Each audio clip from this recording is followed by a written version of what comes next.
सौंदा बस्ती cell संचालन समिति core committee की बैठक में प्रेस कॉन्फ्रेंस कर विपक्ष द्वारा लगाए आरोप प्रत्यारोप का दिया जवाब।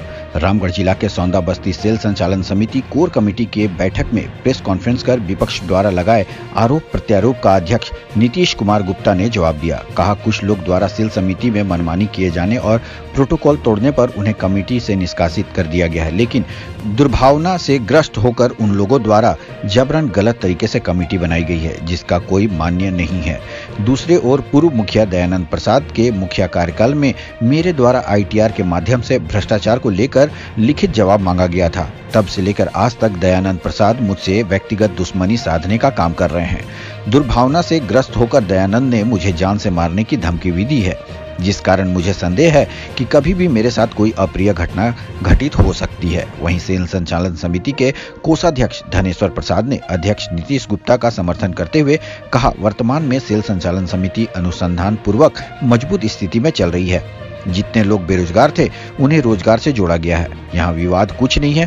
पूर्व में मुखिया दयानंद प्रसाद के भ्रष्टाचार कार्यकाल को लेकर अध्यक्ष द्वारा लिखित कंप्लेन का जवाब मांगा गया था और अभी वर्तमान में समिति से पूर्व मुखिया को निष्कासित कर दिया गया है, जिस कारण मुखिया द्वारा समिति में विवाद कराने का षड्यंत्र किया जा रहा है, जो सफल नहीं होने वाला है।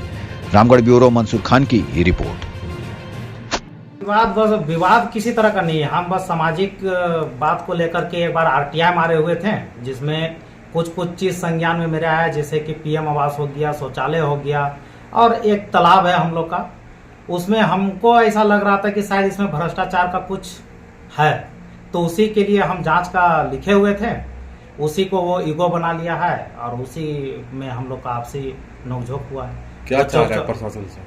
प्रशासन से हम बस अपनी सुरक्षा का गुहार करते हैं, ताकि पिछली जो घटना हुई है सौंदा बस्ती में, वो ऐसा घटना दोबारा ना हो मेरे साथ। हम लोग का जो सेल संचालन समिति का कोर सदस्य है, उसमें से जो 2 लोग हैं, दयानंद प्रसाद और अंबर जी, वो कोषाध्यक्ष रहे हैं यहाँ पर, लेकिन उन लोग का जो निजी स्वार्थ था उसको हम लोग पूरा नहीं कर पाए और निजी स्वार्थ जब पूरा नहीं कर पाए तो लोग कमेटी के विरोध में चले गए। जब कमेटी के विरोध में गए तो हम लोग कोर कमेटी के सदस्य एक बैठक करके उन लोग को कमेटी से निष्कासित कर दिए।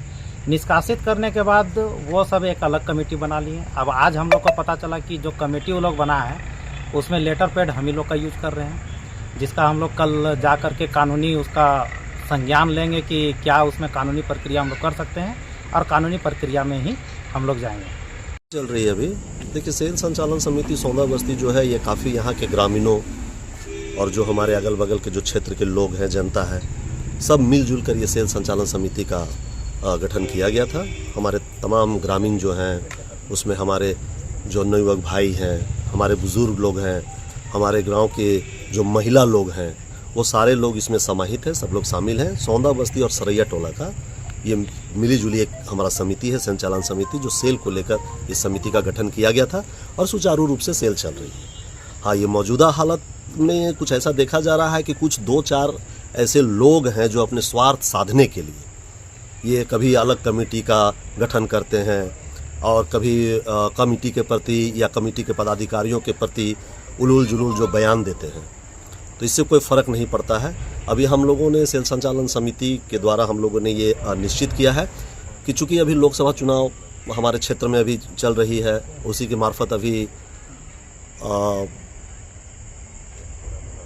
जो अभी लगी हुई है आचार संहिता लगी हुई है, तो देखते हैं, एक बार CO साहब से हम लोग बात करते हैं, अंचलाधिकारी से, और इस तरह का अगर ग्रामीण बैठक का अगर हम लोगों को इजाज़त अगर मिलती है तो निश्चित तौर पर सेल संचालन समिति अपने बैनर तले एक ग्रामीण की बैठक आहूत करेगी और ग्राम के अंदर ही करेगी और तमाम जो हमारे ग्राम के जो ग्रामीण हैं, हमारे माताएं बहनें हैं, जो हमारे नवयुवक भाई हैं, सबों से राय विचार करके ये लिया जाएगा कि भाई जो कार्यरत जो कमेटी अभी सुचारू रूप से चल रही है वही कमेटी चलेगी, या इस कमेटी में किसी तरह का कोई दोषारोपण है या कोई त्रुटि है तो निश्चित तौर पर ग्रामीणों के द्वारा ये बात छन कराएगी।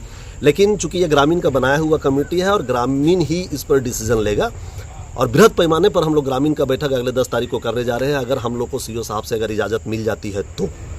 और जो सेल संचालन समिति यथावत जो चल रही है वो किसी के भंग करने से ना तो भंग हुई है, ना कोई पदाधिकारी भंग हुए हैं। कमेटी पे अपने जगह पर सही चल रही है और जो अपने पदाधिकारी हैं सर मनगढ़ंत है और अपना स्वार्थ के चलते दयानंद मुखिया ने हम लोग के ऊपर आरोप लगाते रहा है कोई किसी ग्रामीण का किसी तरह से कोई शिकायत हम लोग का प्रति नहीं है। सभी लोग बेरोजगार थे, रोजगार में आ चुका है। और नीतीश को एक्चुअल जो इनको धमकी मिलती है, उनका जो कार्यकाल का उल्लेख किए हैं पत्र के माध्यम से, और इसी के चलते उनको धमकी मिलती है। और हम लोग सलाह दिए हैं कि कानूनविद से सहायता लीजिए, और इन पर हम लोग कानून की कार्रवाई कर रहे हैं। 365 दिन आपके साथ। अपडेट खबरों को देखने के लिए देखते रहें खबर 365 न्यूज। साथ ही लाइक, शेयर और सब्सक्राइब करना ना भूलें।